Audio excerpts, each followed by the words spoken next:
When it's time to thread up the machine, all your threads will be taped over here on the side.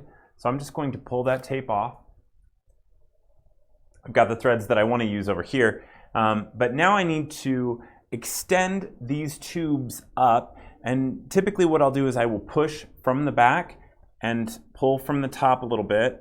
I'm going to extend those up. Make sure that you don't extend them so far that they pop out. So I'm going to extend them up.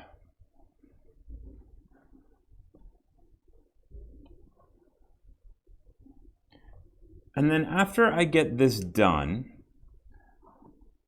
I'm going to, I typically push a little bit from the back as I do this. I'm going to remove this protective cover. Now, if you don't have this protective cover, you can skip this step. But I've got this kind of craft covered protective cover.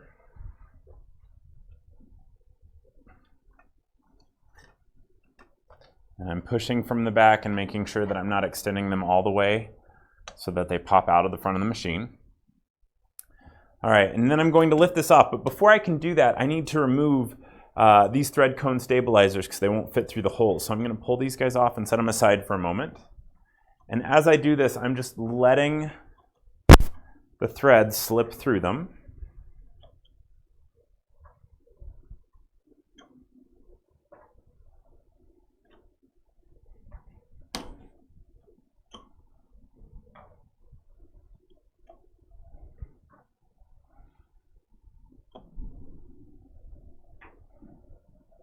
Now that those aren't in my way, I'm going to lift this up and over. And what I like about this is it then separates all of my threads. Makes them all nice and separate. And instead of being all bunched up in here and taped, it is now off and over the front. Makes it a lot easier for me to put my cones on. Now before I put my cones back on, I'm going to slide these cone stabilizers back on. And as I do so, I'm going to slide that on, and then I'm just going to pull the thread out. Slide that on, pull the thread out from underneath of it.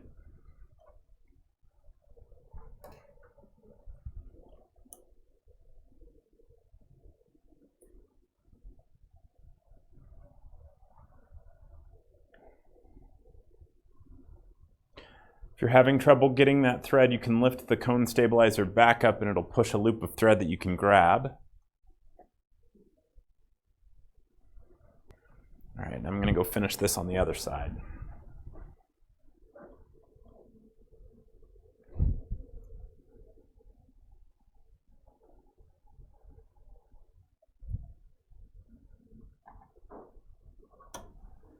Now that I've got these thread cone stabilizers on here, I'm going to put my new cones on. So I'm just going to take these,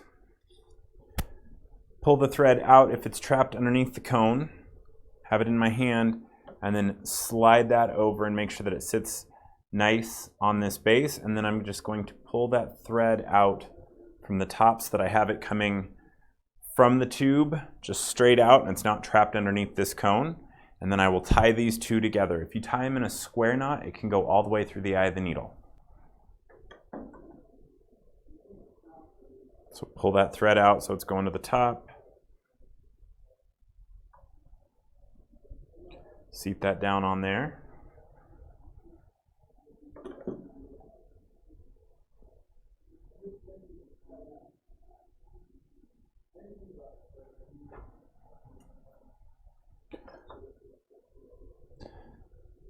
Now I said that if you tie a square knot, it'll go all the way through the eye of the needle, and that's true. What I didn't tell you is I've been doing this so long using a slip knot that I'm still using that method. And I'm faster at it. 95% of the time, it will go through the eye of the needle without popping out. But it took me a long time to get there. Square knots are a far more sure thing.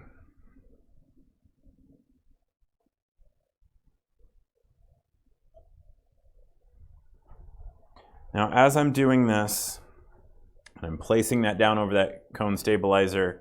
I'm tying that knot.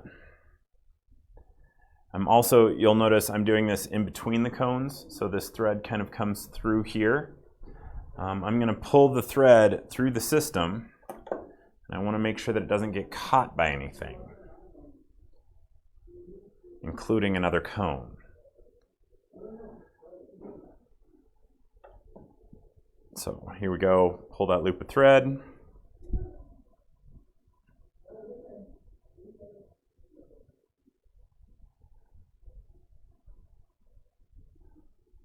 Seat that down on there. And for this back row, what you'll see me do is to make sure that I don't have anything getting caught as I pull it through the system, I'm pulling the thread to the back of the machine. Now that I have all my cones on my machine, I'm just going to move these threads just a little out of the way of these front levers, so as I'm pulling it through, it doesn't get caught underneath one.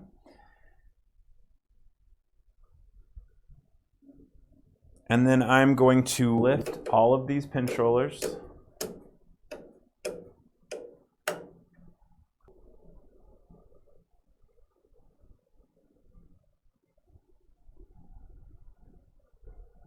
And now I'm going to reach behind the needle and pull these threads.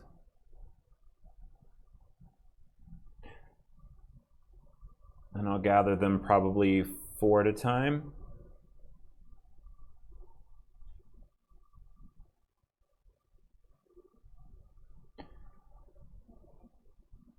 So I have all of them gathered.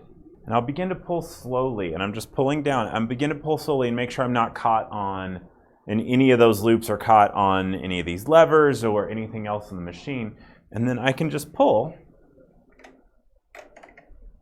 As I pull, you can feel that thread go through the eyes of the needles. All those little tiny knots can just pop, pop, pop right through them all. And now all of my new thread is in the system. So we started out with thread in the system. It was all cut and tied over on the side. We loosened that up. We took the covers off. We put the thread stabilizers back on. We put the new cones on. We tied the new thread to the old, and we just pulled it through the system. It's a very, very fast way to change cones of thread and to swap out your thread colors very quickly. Lastly, what we need to do is make sure that the thread is lined up on these V-notches and put these pinch rollers back down. So I'm going to line that up on that V-notch and put that pinch roller back down on each one of these threads. That one moved.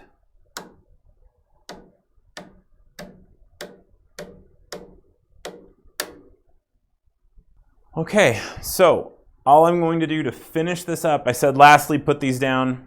I forgot, I probably want to trim these up a little bit. I'm just going to close that grabber using the adjustment in the center key.